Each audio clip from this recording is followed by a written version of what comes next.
Assalamualaikum warahmatullahi wabarakatuh. Shalom, Om Swastiastu, Namo Buddhaya, dan salam kebajikan untuk kita semua. Halo semuanya, perkenalkan kami dari kelompok 3 akan menyampaikan hasil kerja kami mengenai analisis evaluasi kepemimpinan, pengarahan, dan sistem manajemen yang diterapkan oleh salah satu perusahaan terbesar kehutanan di Indonesia, yaitu PT Arara Abadi. Video ini kami buat berdasarkan hasil wawancara dengan pihak manajemen, di mana teman-teman tidak hanya mendengarkan teori, tapi apa yang benar-benar diterapkan di dunia kerja. Mungkin langsung saja kita mendengarkan bagaimana praktik kepemimpinan, pengarahan, dan sistem manajemen yang diterapkan oleh PT Arara Abadi. PT Arara Abadi adalah perusahaan yang bergerak di bidang kehutanan, tanaman industri atau HTI di bawah Sinarmas Forestry. Dengan wilayah kerja lebih dari 290.000 hektar, perusahaan ini memiliki sistem kerja yang kompleks dan padat. Kami memilih PT Arara Abadi karena menurut kami perusahaan ini adalah pilihan yang tepat untuk menganalisis bagaimana peran kepemimpinan, pengarahan, dan sistem manajemen mereka dalam mengelola operasi sebesar ini. Kami ingin tahu bagaimana perusahaan menjaga efisiensi kerja, membangun komunikasi antara pimpinan dan karyawan, serta memastikan produktivitas tetap tinggi melalui sistem manajemen yang solid dan gaya kepemimpinan yang sesuai dengan tantangan lapangan. Dalam penelitian ini, kami menggunakan teori manajemen dari Robbins and Coulter yang terdiri dari 4 fungsi utama, yaitu perencanaan, pengorganisasian, pengarahan, dan pengendalian. Manajemen sendiri dapat dipahami sebagai proses mengelola sumber daya agar tujuan organisasi tercapai secara efisien dan efektif. PT Arara Abadi telah mewujudkan fungsi-fungsi ini melalui penyusunan SOP, pelatihan kerja, evaluasi berkala, serta pengendalian kinerja. Kepemimpinan sendiri merupakan proses mempengaruhi orang lain untuk mencapai tujuan bersama. Adapun beberapa teori penting dalam kepemimpinan, antara lain trait theory, di mana melihat karakter bawaan pemimpin seperti integritas dan kepercayaan diri. Yang kedua yaitu behavioral theory, di mana menekankan pada perilaku pemimpin, baik yang berorientasi tugas maupun hubungan. Yang ketiga yaitu contingency theory, di mana menyesuaikan gaya kepemimpinan dengan situasi. Dan yang terakhir, kepemimpinan transformasional, yang menginspirasi perubahan dan motivasi tinggi. Kepemimpinan di sini berperan penting sebagai pendorong utama perilaku karyawan. Karena pemimpin tidak hanya memberi perintah, tetapi juga menjadi teladan dan fasilitator. Fungsi pengarahan atau leading ini mencakup bagaimana pemimpin memberi arahan, memotivasi tim, dan membangun komunikasi. Gaya pengarahan yang baik membuat kerja tim lebih harmonis dan efisien. Kemudian, definisi dari sistem manajemen adalah struktur kerja, proses, dan prosedur yang dijalankan perusahaan untuk mencapai tujuannya. Sistem ini harus terintegrasi dan berjalan konsisten dari level atas hingga bawah agar organisasi berjalan efektif. Penelitian ini bersifat deskriptif kualitatif dengan pengumpulan data utama melalui wawancara secara daring menggunakan Google Meet bersama Bapak Aib Mahmudin selaku asisten manajer dari PT Arara Abadi.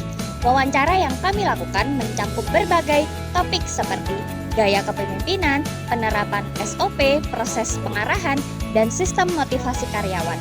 Kemudian, hasil wawancara yang kami dapatkan, kami kaitkan dan kami analisis dengan teori-teori yang sudah dijelaskan sebelumnya. PT Arara Abadi menerapkan manajemen terintegrasi.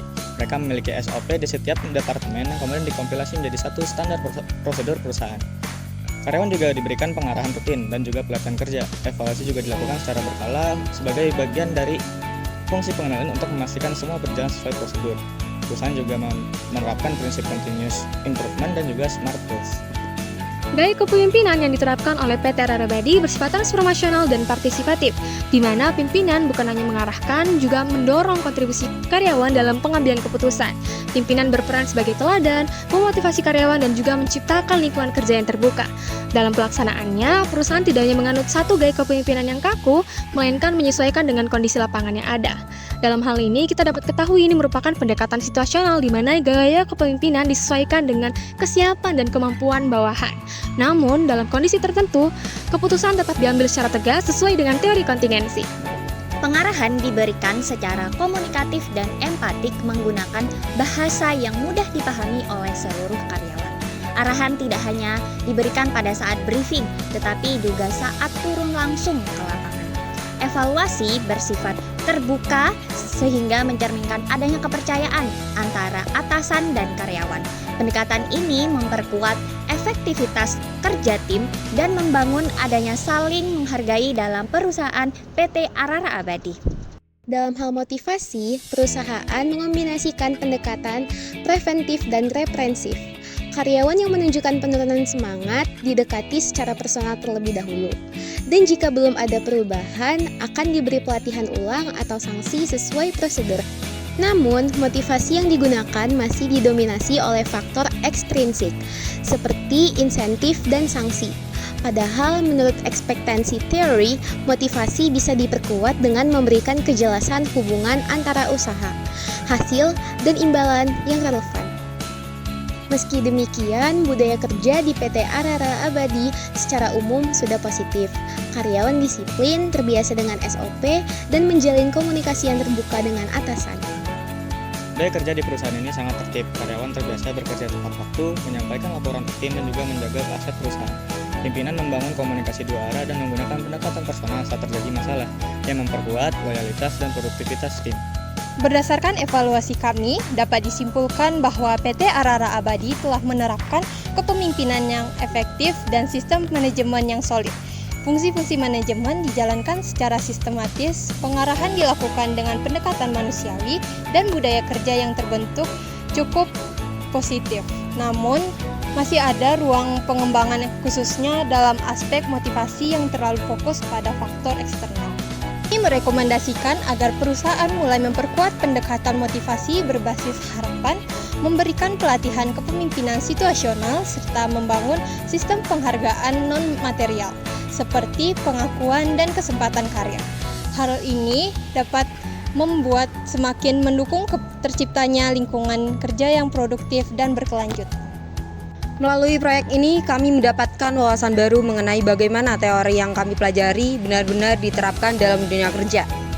Kami mengucapkan terima kasih banyak kepada Bapak Aep Mahmudin selaku narasumber, dosen pengampu mata kuliah pengantar ilmu administrasi, Bapak Profesor Dr. Andes Kusdi DEA, dan semua pihak yang telah mendukung terlaksananya proyek ini. Terima kasih atas perhatiannya, semoga video ini bermanfaat untuk kita semua. Terima kasih atas perhatiannya, semoga video ini bermanfaat untuk kita semua. One is the loneliest number that you'll